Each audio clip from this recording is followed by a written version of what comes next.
Indian rock-cut architecture represents greater craftsmanship and religious beliefs. The engravings and relics of rock-cut caves in India also have greater importance. Here is the list of the top 9 rock-cut caves in India.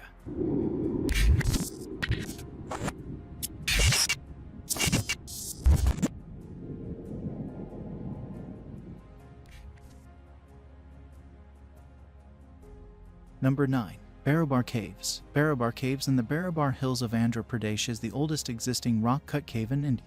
These caves were constructed in 200 BC during the reign of Emperor Ashoka. The 4 caves of Barabar are carved out on giant granite rocks and named Lomas Rishi, Sudama, Karan Chopar and Visvasapri. The inscriptions from Barabar caves reveal that the caves are meant for Buddhist monks of Ajivika. The Lomas Rishi cave is the most important cave in the Barabar Hills. The exceptional carving made the facade of the cave look like a wooden hut. The cave also houses a rectangular chamber and has a glass-like polished interior. The Sudama cave has circular-shaped halls and bow-shaped arches. The other caves in the Barabar Hills were also cut so sharply and have beautiful interiors. The chambers of the Barabar caves were once used by Buddhist monks for worship and to gather together. The well-polished walls of Barabar caves also make an echo effect. The reverberation inside Barabar caves continued for a few seconds.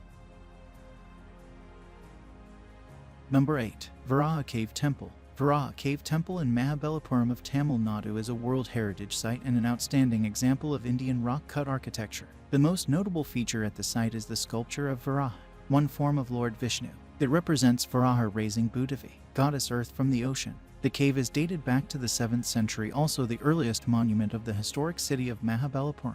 The mandapa at the entrance of the rock-cut temple has 2 pillars and semi-columns. The bottom part of both pillars and columns features a lion figure in the seating position. The inner walls of the temple adorned with 4 sculptures including Varaha, Vishu as Trivikrama, goddess Lakshmi and goddess Durga.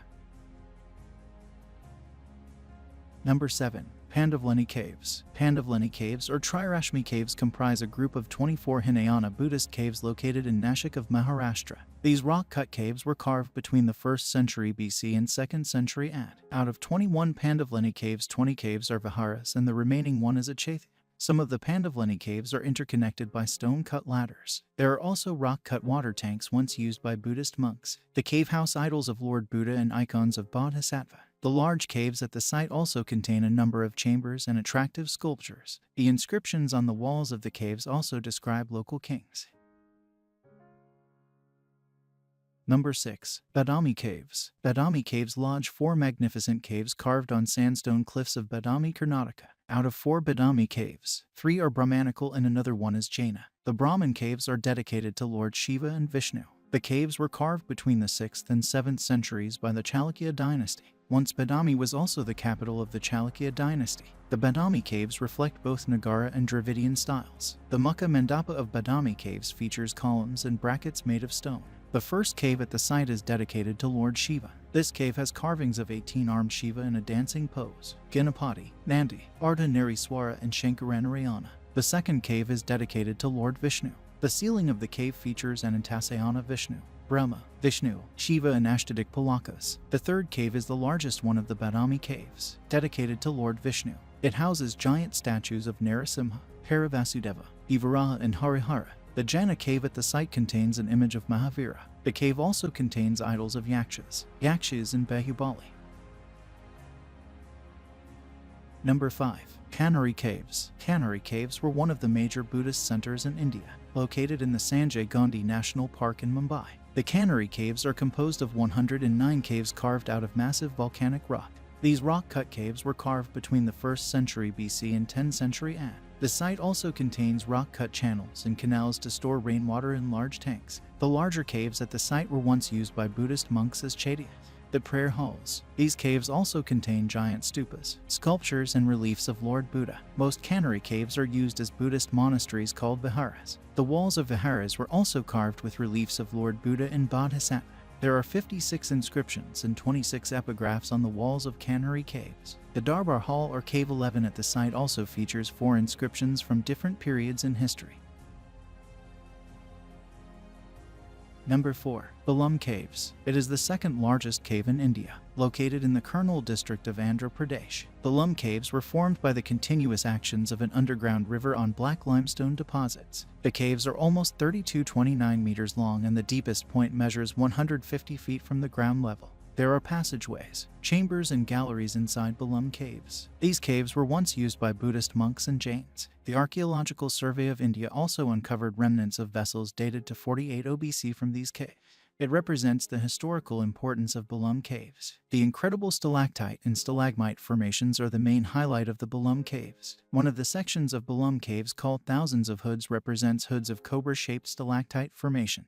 Another section, called Pilladwaram, has lion head-shaped stalactite formation. In the Banyan Tree Hall section, the visitors can see a huge pillar with hanging stalactites. The amazing stalactite formation made the pillar look exactly like a banyan tree. The stalactite formation on other parts of the Belum Caves produces interesting sounds when they get stuck with some object. This section is called Saptavarala Guha. The meditation hall at the caves houses many artifacts of the Buddhist period. This hall was also used by Buddhist monks centuries ago. Number 3. Udayagiri Caves. The Udayagiri Caves in Bhubaneshwar city of Odisha have great archaeological and historical significance. It represents the earliest Jaina rock-cut architecture in India. There are 18 existing caves in Udayagiri Hills. The adjacent Kanheri also has 15 caves. The caves of Udayagiri are partly natural and partly carved by the order of Jain King Kharavela in the 1st century BC.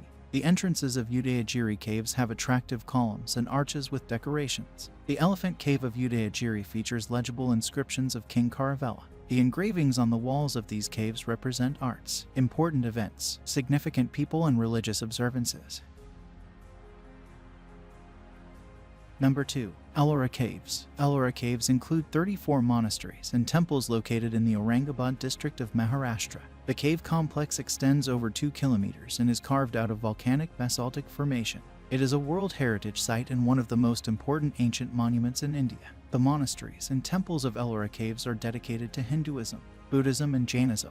Thus, Ellora Cave Complex represents the great religious tolerance of ancient India.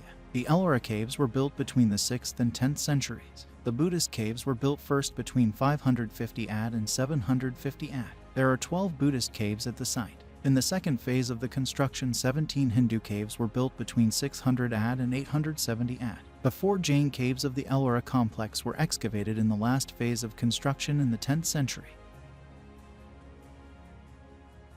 Number 1. Ajanta Caves. It is a cave complex that consists of 30 Buddhist cave monuments. The exceptional sculptures and paintings of Ajanta Caves are regarded as the finest existing examples of Indian art. The Ajanta Caves were carved on the horseshoe-shaped rock. The earliest 10 caves of the site were constructed in the 2nd century BC, and the second phase of construction took place between 5 and 6 centuries AD. UNESCO recognized this site as a World Heritage Site in 1983. The 24 caves of the site were monasteries, 5 were temples, and the remaining 1 is an unfinished work. Buddhist monks used the Ajanta caves for more than 9 centuries and abandoned them in AD 650. The historic rock-cut caves were rediscovered back in 1819 by a British officer. The wall paintings are the most striking attraction of the Ajanta Caves. The multiple layered paintings of Ajanta illustrate Jataka stories and events from the life of Lord Buddha. The mural paintings and ceiling decorations on Cave 2 represent the birth of Lord Buddha. Cave 26 contains an impressive sculpture of a reclining Buddha. The sculpture represents the dying and nirvana of Buddha. Many of the caves of Ajanta also contain impressive sculptures and stupas.